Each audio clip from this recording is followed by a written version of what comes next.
But at the end of its production, nearly 10,000 of these were made in numerous models, including some limitations. So all the way from the Netherlands, please welcome the B-25 Little Bomber.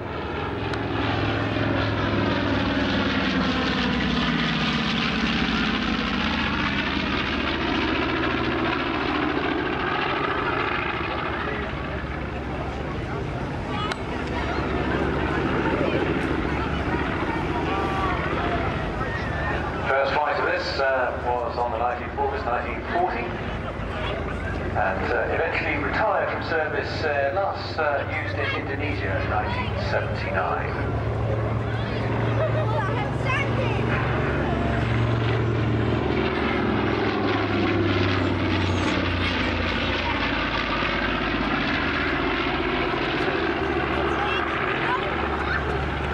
This particular aircraft you see here today, also out of North American factory, the B-25J-20, was built in 1944 in Kansas City. Remained in the USA for training crews and post-war was used as United States Air Force Academy personnel transport aircraft. Been in civil service since 1960, a variety of different civil owners, as so many of these old aircraft, and was acquired at the end of 1989 by two Dutch pilots and was embedded within the well-known Duke of Brabant's Air Force. But since that merged with the Royal Netherlands Air Force historical flight, we've been flying together with them since 2000.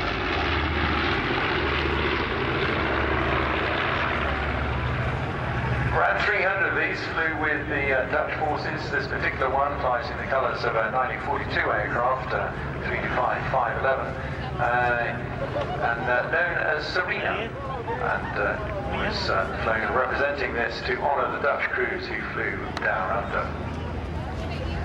Of those 300, many flew with the Royal Air Force Dutch 320 Squadron, but also between 42 and 50, many with 18 Squadron in Australia.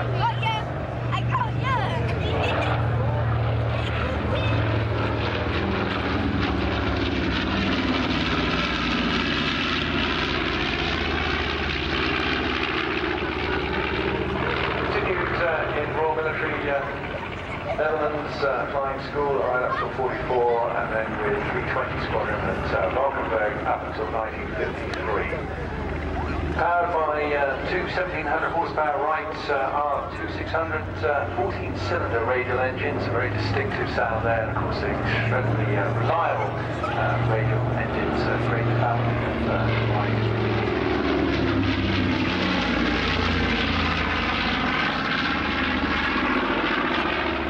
Top speed of around 280 miles an hour, could climb up to 21,000 feet with a range of around 1,500 miles.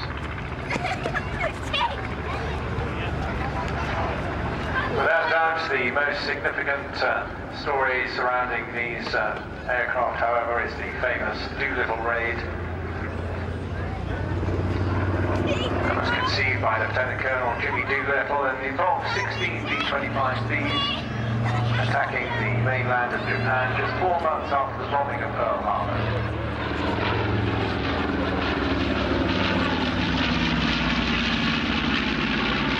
That particular raid was a great boost to the spirit of the Americans and also alarmed the Japanese who had thought that it was impossible to attack mainland Japan. The bombers crashed en route to various recovery fields in eastern China, and that was a result of the task force itself being spotted by a Japanese vessel forming the bombers, forcing them to take off 170 miles early, and thus ran out of fuel and had difficult conditions to fly with.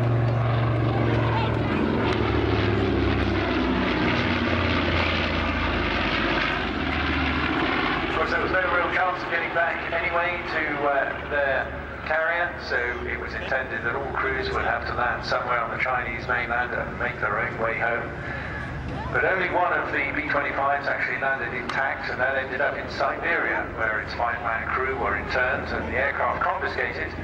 But overall, although most of the aircraft were lost, the 80 air crew who took part, 69 of them survived this historic mission and eventually made it back to American lines.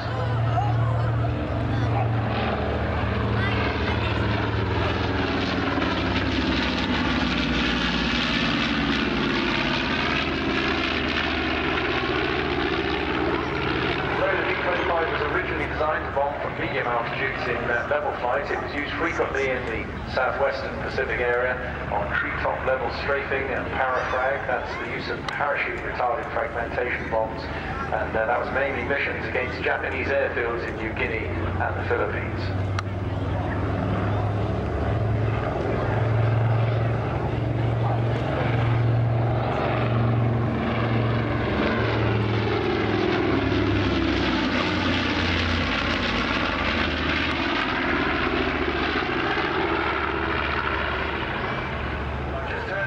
The capable hands and voice of Rob Rickoff, sadly saying that this is going to be his last pass, so they've come a long way for this particular weekend.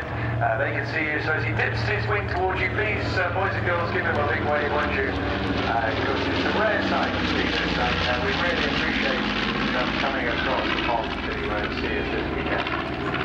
And it also is great to see so much variety in an air. That's the Mitchell signing off.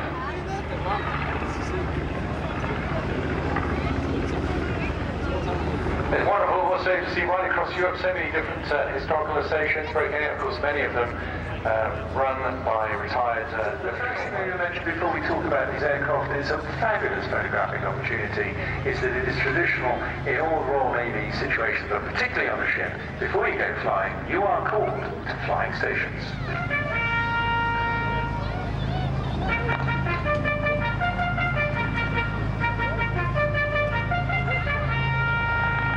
So please welcome from their historic flights the mighty Swordfish, braced on either side by the Black Cats.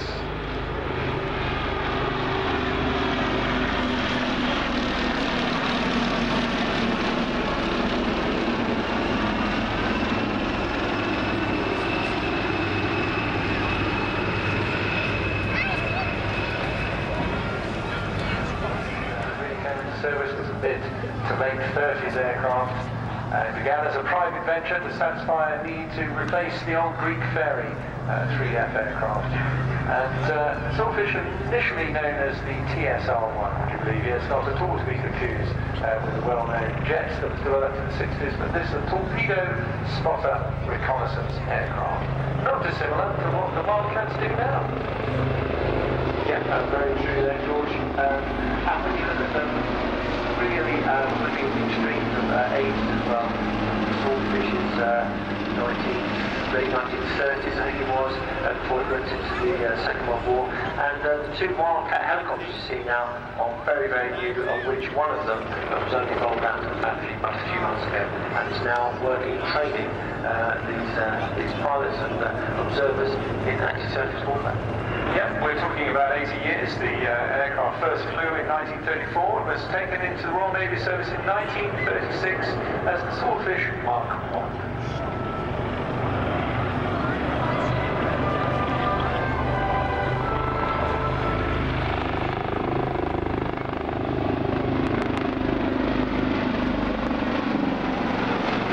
The main thing I'd like to say about it is when you consider the people in the Swordfish, the crew in an open cockpit who were in the North Atlantic and now to North Cape, and the kind of swift pass now, and the opportunity is for all of us now to enjoy the wonderful string bag, as it became known, because it was a bit like the shopping bags of its day.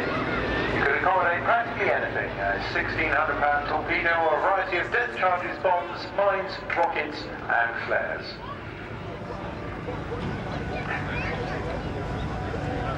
Powered by the Bristol Pegasus, despite being the cutting edge of technology in 1934, it only managed to propel the fish, as we refer to her, at a stately 90 knots cruise when laden and 82 knots with a torpedo underslung. Crew of three that Mike was referring to were not afforded much comfort either. There's no heater on board, and the open cockpit they're providing little shelter from the cold wind, rain and the weather of the day. But it's, as you can see, it's in the hands of the boss of the historic flight today, Lieutenant Commander Chris Doctor, and Goatee to his friends he's known, and he will describe this as a very pleasant aircraft to fly, very manoeuvrable, and not at all disparaging in his remarks, except of course it's rather slow speed.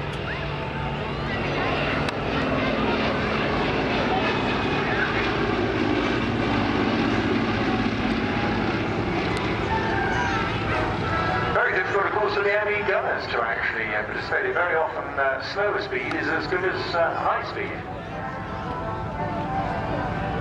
Now, it's a very stable aircraft. The wings fold up to minimise the room taken in the ship's hangar.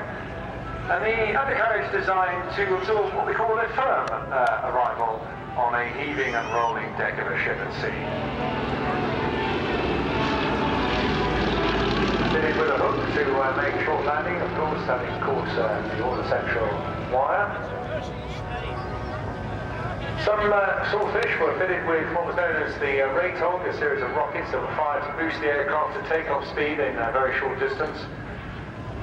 And the navigator would use the centre cockpits to get around using just a stopwatch compass and an awful lot of what we call intuition. Swordfish famous for numerous attacks and operations, perhaps the most famous being Taranto in November 1940, where 21 swordfish effectively stopped the Italian battle fleet battle taking any aggressive part in World War II and proved the blueprint of Pearl Harbor. There's also the very famous, just a few years back we celebrated the anniversary of the famous Channel Dash. That's when 6 swordfish attempted to stop the Prince Eugen, the Scharnhorst and the Gneisenau, moving up the channel from Brest to Wilhelmshaven.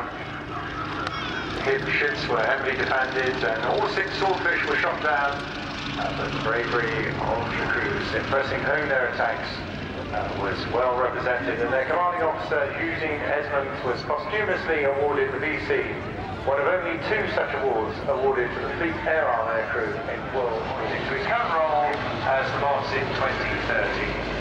So there he goes, that's Chris and the mighty swordfish. Do give him a big wave and farewell there. Absolute pleasure. What a delight to see it, and a glorious day. I'm so glad they made